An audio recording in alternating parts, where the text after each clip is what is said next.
అందరికీ నమస్కారం. Actually morning రోజు ఎందుకో బంగారం, వెండి, ప్లాటినం మూడిటి ధరలు కూడా చాలా లేట్‌గా అప్డేట్ అయినాయి.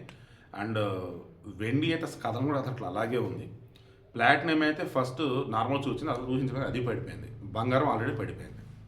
సో నన్నడిగితే కొద్ది రోజుల పాటు రేట్లు ఇలాగే ఉంటాయి. మీరు మాత్రం ఒక రేటు పెట్టుకోండి. మీరు అనుకున్న రేటుకి వస్తే బంగారం తీసుకోండి. ఏం పర్లేదు. ఎందుకంటే ఫ్యూచర్‌లో పెరుగుతది.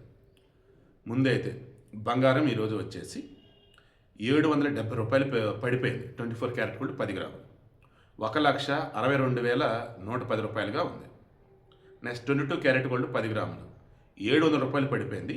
1,48,600 ఉంది. 22 క్యారెట్ గోల్డ్ 10 గ్రాములు. ఇక 18 క్యారెట్ గోల్డ్ 10 గ్రాములు. రూ.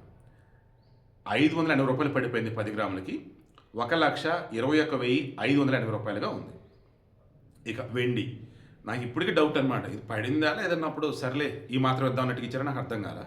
ఎందుకంటే రూ. 100 కేజీకి పడిపోయింది. అంటే ఇప్పుడు గ్రాముకి ఎంత? రూపాయా 10 పైసలా? చూడండి ఇంకా. దెన్ మార్కెట్లో ఎంత ఉంది ఇప్పుడు? రూ. 2,94,900 ఉందన్నమాట. నిన్న ఎంత ఉంది? రూ. 2,95,000. ఇప్పుడు ఎంత ఉంది? రూ. 100 పడిపోయింది. అంటే రూ. 2,94,900. ఇక ప్లాటినం వచ్చేసి 10 గ్రాములకి రూ. 840 పడిపోయింది. మార్కెట్లో రూ. 63,150 ఉంది. సో అది విషయం. వెండి ఎవరైతే మొన్న ఎక్కువ రేటు ఉన్నప్పుడు కొనుక్కున్నారో టైం పట్టిద్ది, వెయిట్ చేయండి, తొందరపడి మాత్రం అమ్ముకోకండి.